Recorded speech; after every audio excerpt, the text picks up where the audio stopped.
Ralph Nader, welcome. Thank you. What's your decision? After careful thought and my desire to retire our supremely selected president, I've decided to run as an independent candidate for president. And if you'll allow me to explain why, I'll give some of the reasons with elaboration coming on our website, votenader.org. First of all, this country has more problems and injustices than it deserves, and more solutions and goodwill people applying those solutions. That's because of the democracy gap. There's just too much power and wealth in too few hands, increasingly giant corporation hands who have no allegiance to our country or our communities other than to control them or to abandon them. They have taken over Washington. There's massive media exposés documenting that in all the mainstream media. Washington is now corporate-occupied territory. There's a for sale sign on almost every door of agencies and departments where these corporations dominate and they put their appointments in high office. The Congress is what Will Rogers once called the best money can buy. Money is flowing in like never before that sells our elections. What does that mean to the American people? It means that corporations are saying no to the necessities of the American people. They're saying no to health insurance for everyone, no to tax reform, no to health and safety standards, no to stopping corporate welfare in the hundreds of billions, no to straightening out the defense budget, which is bloated and redundant, as many retired generals and admirals said, no to access to our courts.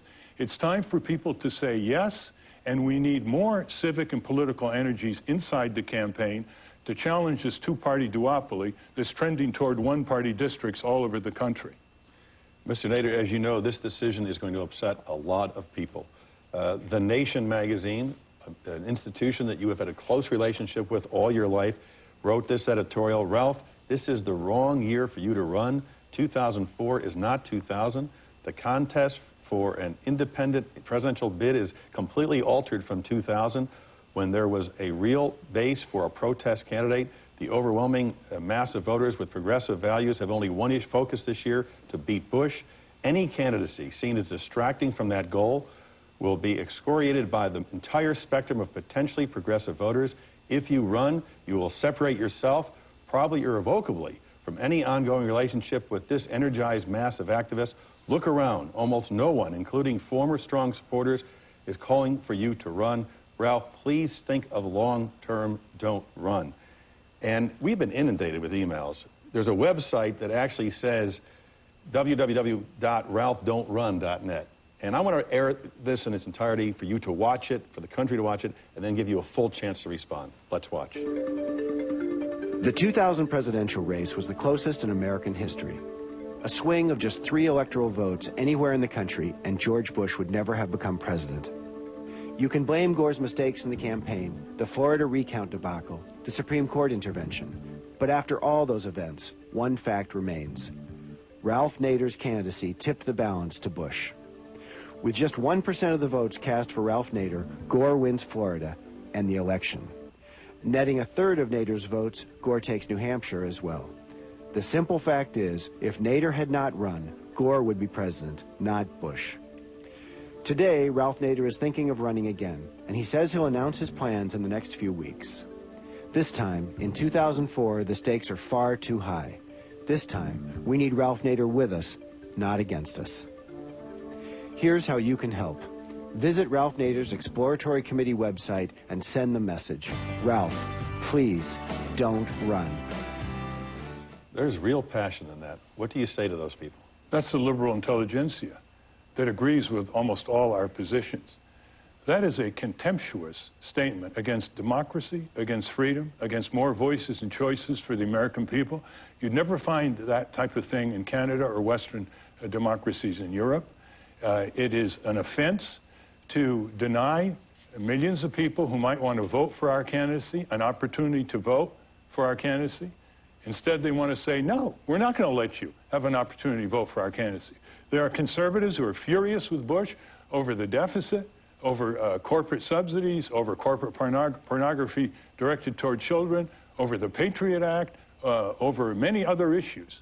And they may be looking for an independent candidacy. There are liberal Republicans who see their party taken away from them.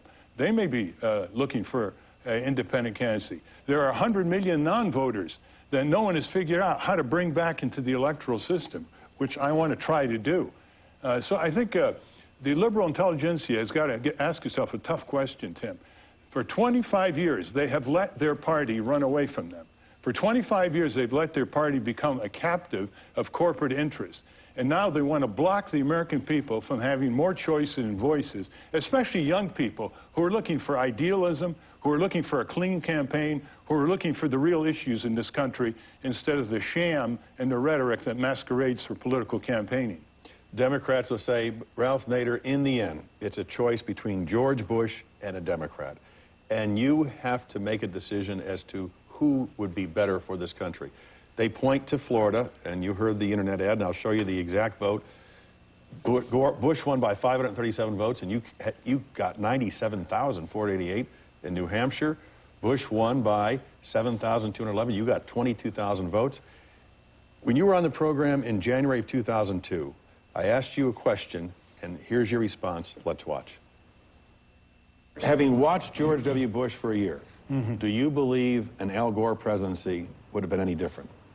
Well, it wouldn't have been any different in terms of military and foreign policy. Do you believe that Al Gore would have invaded Iraq? He would have. I think he was a hawk. He may have done it in a different way. He and Clinton got through Congress a regime change resolution as a pillar of our foreign policy. But let me answer the points you made. They're quite provocative. Any number of third-party candidates in Florida could have affected the equation the way you just described. Libertarians got thousands of votes. Buchanan got thousands of votes. Socialist Workers' Party got votes. The Florida campaign was won by Gore. It was stolen by Katherine Harris and Jeb Bush and their cohorts from Tallahassee to the Supreme Court. 250,000 registered Republicans in Florida voted for Bush. Let's not play the what-if game, because when they pick one what-if, my candidacy, the candidacy of Nader Ledoux, what they're doing is basically saying that third parties are second-class citizenship. And the civil liberties crisis affecting third parties and independent candidates, Tim, is very serious. Historically, that's where our reform has come from in the 19th century against slavery, women's right to vote, trade union, farmer, populist, progressive. Seeds have to be given a chance to sprout in nature. We call it springtime.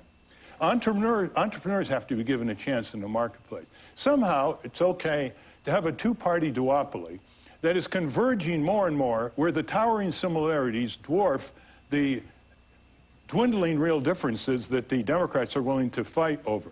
Democrats better look at themselves. They better brag a little bit more, which they hardly do, about bringing Social Security and Medicare and environmental laws to the country. Before 25 years ago, they turned into a corporate paymaster minion. Do you believe that there would be a difference between a George Bush administration and a John Kerry or John Edwards administration on judicial nominations, on tax cuts, on environmental enforcement? Yes. The problem is that the corporate government remains in Washington, whether it's Democrats or Republicans. The military-industrial complex, as Eisenhower pointed out, is getting bigger and devouring half of the federal budget's discretionary expenditure, and we have no major enemy left in the world, no Soviet Union, no communist China. The corporate lobbyists are still swarming over Congress. Money is still pouring in from corporate interests. Washington is corporate-occupied territory. And the two parties are ferociously competing to see who's going to go to the White House and take orders from their corporate paymasters. So they may be different in their mind, they may be different in their attention, they may be different in their rhetoric. But in the actual performance, these corporate interests and their political allies are taking America down. They're taking our country apart. Massive poverty, massive child poverty, massive consumer debt, environmental devastation. That didn't occur. That didn't get worse than the Democrats. So basically, it's a question between both parties flunking, Tim, one with a D-, the Republicans, one with a D+, the Democrats. And it's time to change the equation and bring millions of American people into the political arena so that the civic groups are not shut out when they try to improve their country. You had said when John Edwards announced his candidacy that it was a good idea that he run for president. Yes. You like him? I think the more organized the citizens are, the better a politician he's going to be. He's like an expanding accordion, unlike President Bush, who is really a giant corporation in the White House, masquerading as a human being. If it got down to the final days of the election, and you saw that your presence on the ballot could swing the election to George Bush, might you consider stepping out and saying, I endorse the Democrat? First of all, there are 40 slam dunk states where either Republicans or Democrats are going to win handily. That's number one.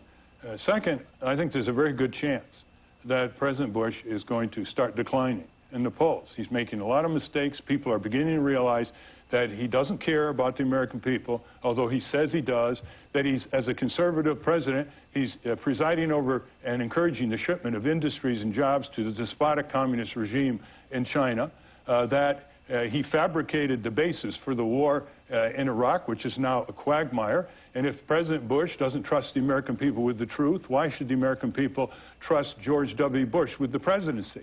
Now, you gave me a hypothetical. You know how Arnold answered that hypothetical. When that and if that eventuality occurs, and the rare event that occurs, you can invite me back on the program and I'll give you my answer. The Green Party has said that they wish you had run this year with them, some members of the Green Party. You have said, no, I want to run as a true independent. The Green Party forces have now said, forget it, Nader, you'll never get on the ballot in 50 states. You'll be lucky to make 40. How uphill will your battle be, and how many state ballots do you think you get on? There's a tremendous bias in state laws against third parties and independent candidates bred by the two major parties who passed these laws. They don't like competition. And so it's like climbing a cliff with a slippery rope, and anybody who doubts it can look at a list of all these signature barriers and all the obstacles that a number of states, not all of them, put before third-party candidates on our website, votenader.org. Now, let me just say, this is going to be difficult. We're asking for volunteers to log into our website, votenader.org. We're asking for contributions, because this isn't just our fight. This is a fight for all third parties, Libertarian, Green Party, other third parties, other independent candidates, all the way down to the local level, who want a chance to breathe politically. They want a chance to have a chance to compete. This is not a democracy that can be controlled by two parties in the grip of corporate interests. I don't think America belongs just to the Democrat and Republican parties. In terms of what you stand for, this is what you said in July of last year about George Bush. Mr. Bush was not only beatable, but impeachable for deceptions and prevarications on national security matters. Will part of your platform be the impeachment of George Bush? Let me put it this way. When a president misleads, if not fabricates, going to war and sending our sons and daughters to war with no exit strategy, with a quagmire over there, that is very serious, Tim. If there's any better definition of high crimes and misdemeanors in our Constitution than misleading or fabricating the basis for going to war, as the press has documented ad infinitum, I don't know any cause of impeachment that's worse. So what is an impeachment? It's a hearing to see whether the House of Representatives is going to accuse or charge the president with high crimes and misdemeanors, and then it goes to the Senate for a trial. Our founding fathers gave the Congress the right to fire the president. It shouldn't be a big deal. For far more trivial reasons, you know, Clinton was impeached. I think this country deserves a serious explanation of why, how, when this country was plunged into war against a brutal dictator tottering over an antiquated, non-loyal army surrounded by hostile neighbors who, if he made one move against, would have obliterated him. It was oil.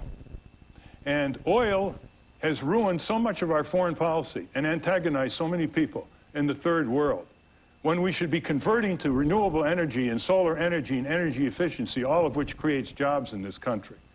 So I think it is very important for the American people to take what happened last year very, very seriously. So there should be an impeachment hearing and trial. I think Congressman John Conyers is going to file such a request. What would President Ralph Nader do today about Iraq? Would you pull all our troops out immediately? We owe a responsibility to the people of Iraq. We entrenched Saddam Hussein in 1979 along with the British. We armed them, we gave them credits, we sold them under U.S. export license by corporations, sold materials for chemical and biological warfare in the 1980s under Reagan and the first Bush administration. Can you imagine that? And of course, then he invaded Iraq, and he was no longer our boy, he was our adversary. In one day, President Bush #1 could have overthrown, with all the international support that he had, he could have overthrown Saddam Hussein. Instead, he told the Kurds and the Shiites, rise up and overthrow the tyrants. They got about 75% of the country under their control, and President Bush #1 held back our military forces while Saddam Hussein slaughtered these people. But what would you do now? I want to give a little history. Okay, here's what we do now. We need to get out of there as fast as possible because we are the magnet for increasing guerrilla warfare and increasing entry by al-Qaeda and others. Just the opposite of what we were told was going to happen. So we need to get the UN in there with properly funded and trained peacekeeping troops from a whole variety of countries, #1. We need to provide a well-supervised elections with perhaps suitable autonomies, with the acquiescence, of course, of the Shiites, Sunnis, and Kurds. And we need to continue humanitarian assistance to those people in Iraq. That's the way to get it done.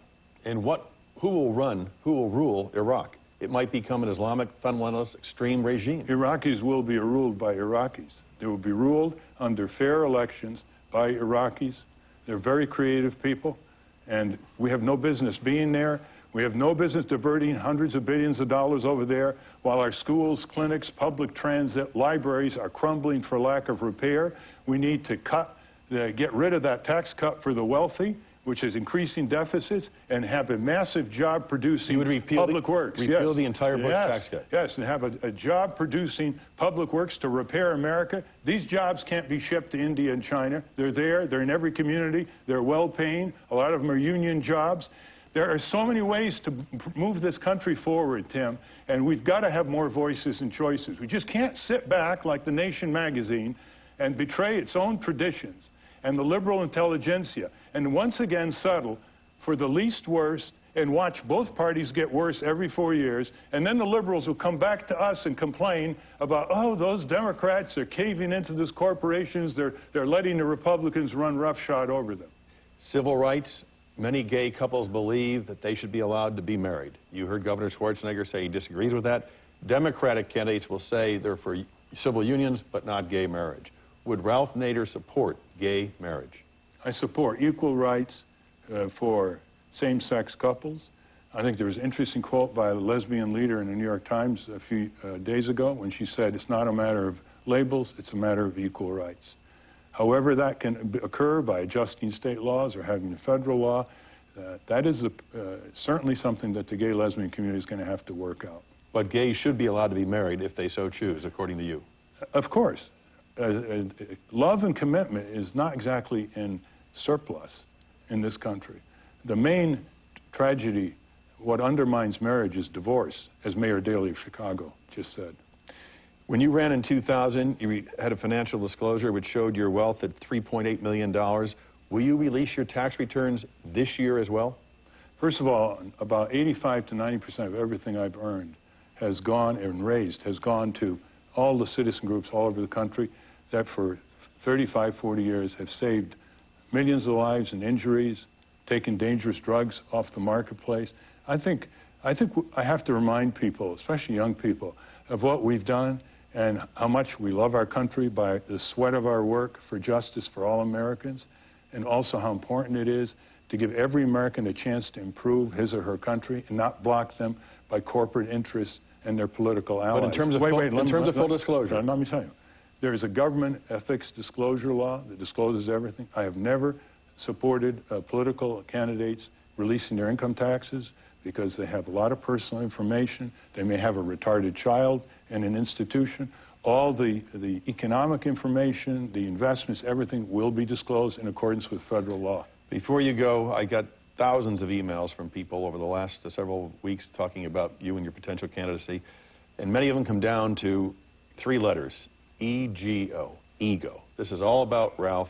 He's going to be a spoiler because of his ego. How do you respond? A spoiler is a contemptuous term, as if anybody who dares to challenge the two-party system and corrupt politics and broken politics and corporate power is a spoiler?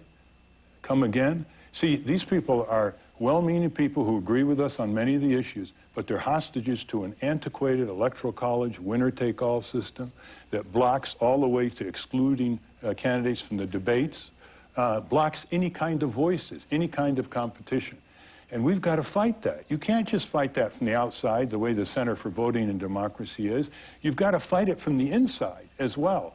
And that's what I'm trying to do, and I hope millions of Americans will agree if they want fresh ideas, new ideas, solutions, but above all, if they want to become, in Jefferson's term, participators in our democratic society.